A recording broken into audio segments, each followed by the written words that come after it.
अगर उनको निकाल रहे हैं इस आधार पर कि उनकी बहाली गलत हुई है, तो जो व्यक्ति ने बहाल किया उस पर कार्रवाई क्यों नहीं हो रही है, ये हम सरकार से महोदय पूछना चाहेंगे। महोदय, बिहार की शिक्षा व्यवस्था नीचे से लेकर के ऊपर तक सड़ी हुई शिक्षा व्यवस्था है। सरकार उन पर लाठियां चलवाती रही और हमारे मुख्यमंत्री कान में तेल डाल करके सोते रहे, किसी पे कोई जवाब अभी तक नहीं आया। इसीलिए हम मांग कर रहे हैं कि अभी जो TRE 4 की परीक्षा होनी है उसमें डोमिसाइल सरकार लागू करे। माननीय उपाध्यक्ष महोदय, आज शिक्षा पर चर्चा हो रही है और सरकार ये दावा कर रही है कि हम 19% बजट का एजुकेशन के ऊपर खर्च कर रहे हैं। बाहर से सुनने में लगता है कि बहुत बड़ी रकम है, लेकिन ये प्रति व्यक्ति अगर खर्च के लिहाज से देखा जाए तो ये देश में सबसे निचले पायदान में से एक है जो बिहार में शिक्षा पर खर्च हो रहा है। सरकार ने हाल में कास्ट सर्वे का रिपोर्ट लाया था और उसमें एक बात हमने देखा कि 31% बच्चे जो +2 की पढ़ाई पूरी कर लेते हैं उन्हें डिग्री कॉलेज में जगह नहीं मिल रही, क्योंकि 20 साल से ये सरकार जो चल रही है एनडीए की, 20 साल से इन्होंने एक नीति बना के रखी थी कि अगर अनुमंडल में कोई डिग्री कॉलेज होगा तो हम और नहीं खोलेंगे। इसी सदन में हमने पालीगंज में डिग्री कॉलेज की मांग की थी, सरकार ने कहा कि अनुमंडल में एक है तो दूसरा नहीं खोलेंगे। अच्छी बात है कि इस बार सरकार ने कहा है कि ब्लॉक लेवल पे हम खोलेंगे। हम इस बात का इंतजार करते हैं कि पूरे बिहार के अंदर सभी प्रखंडों में डिग्री कॉलेज कब खुले। महोदय, बिहार की शिक्षा व्यवस्था नीचे से लेकर के ऊपर तक सड़ी हुई शिक्षा व्यवस्था है। पढ़ाई लिखाई का जो क्वालिटी है वो कचरा है, और जिस राज्य के अंदर शिक्षा ठीक नहीं होगी निश्चित तौर से वहां पर परीक्षा ठीक नहीं हो सकती। हाल में बिहार में बीपीएससी की 17वीं परीक्षा हुई। 4 साल से अभ्यर्थी आंदोलन कर रहे हैं। 13 दिसंबर को जो परीक्षा हुई थी महोदय, उस परीक्षा का समय था 12 बजे से लेकर के 2 बजे तक, लेकिन 1 बजे हमने देखा कि सोशल मीडिया पर उसका पेपर वायरल हो गया, पेपर लीक हो गया। कई सारे सेंटर्स पे जैमर काम नहीं कर रहे हैं, अभ्यर्थी आंदोलन करते रहे, सरकार उन पर लाठियां चलवाती रही और हमारे मुख्यमंत्री कान में तेल डाल करके सोते रहे, किसी पे कोई जवाब अभी तक नहीं आया। 2 परीक्षाएं हो गई, 13 दिसंबर को और 4 जनवरी को। 2 परीक्षाओं में कॉमन रिजल्ट, जब आयोग ये कह रहा है कि हम नॉर्मलाइजेशन नहीं करेंगे, तो कॉमन रिजल्ट आखिर किस मेथड से दिया गया ये आज तक किसी को पता नहीं चला, हम लोग को नहीं बताया गया। कैसे आपने कॉमन रिजल्ट दे दिया?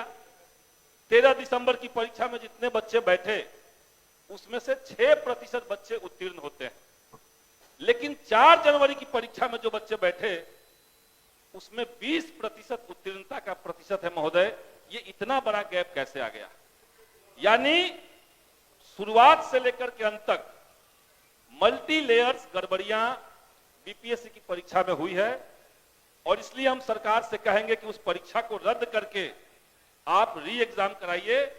बिहार के युवाओं के साथ, उनके भविष्य के साथ खिलवाड़ बंद होना चाहिए। बिहार में महोदय शिक्षक बहाली अब बीपीएससी के माध्यम से हो रहा है। जब TRE 1 हुआ, इसी सदन में हमने मांग की थी कि उसमें डोमिसाइल नीति लागू होना चाहिए। सरकार ने विज्ञप्ति के समय डोमिसाइल लागू किया था, लेकिन हमारे माननीय मुख्यमंत्री को अचानक से यह खुमार आया कि अब इन्हें प्रधानमंत्री बनना है। डोमिसाइल 10 दिन के बाद उसको विड्रॉ कर लिया गया, वापस ले लिया गया। अभी TRE 3 का जो परिणाम आया महोदय, TRE 3 में 1 to 5 के जो टीचर नियुक्त हुए हैं उसमें से कुल पद 1 से 5वीं तक कक्षा के शिक्षक 7,440 जो टीचर नियुक्त हुए हैं, उसमें 6,099 टीचर जो हैं वो दूसरे राज्य के हैं।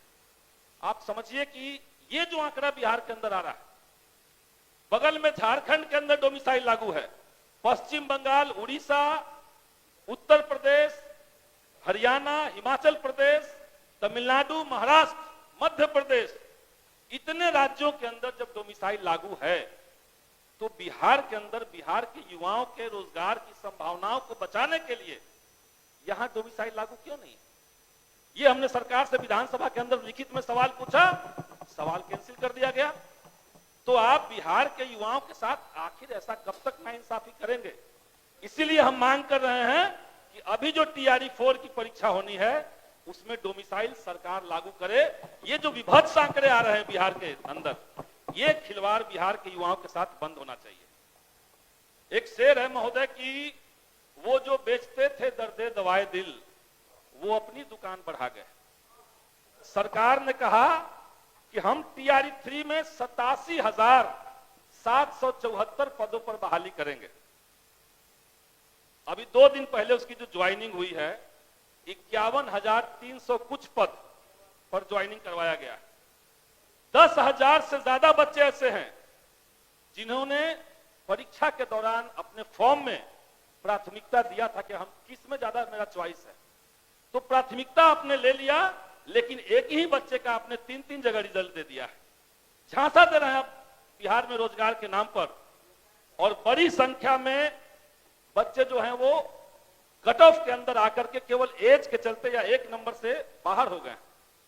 87,000 बहाली निकल रही है और 51,000 पे ज्वाइनिंग हो रही है। इसीलिए सरकार टीआरई 3 में सप्लीमेंट्री रिजल्ट दे। बीपीएससी ने लेटर जारी करके कहा है कि अगर शिक्षा विभाग उन्हें कहता है कि सप्लीमेंट्री रिजल्ट इतना दिया जा सकता है तो हम देने के लिए तैयार हैं। शिक्षा विभाग कह रहा है बच्चे मिनिमम क्वालिफाइंग मार्क्स ला चुके हैं, क्यों उनको अब बाहर रख रहे हैं? तो सरकार टीआरई 3 में बच्चों के साथ न्याय करे। लाइब्रेरियन की बहाली महोदय, शिक्षा की बात हो रही है और लाइब्रेरियन की बात कभी नहीं हो रही है। 2008 के बाद से 2025 चल रहा है, 2500 बार सरकार ने कहा कि हम उसके लिए नियमावली बना रहे हैं, विज्ञप्ति आने जा रहा है, हम कुछ तरीका निकाल रहे हैं, और उतने साल से लाइब्रेरियन की बहाली महोदय नहीं हुई है।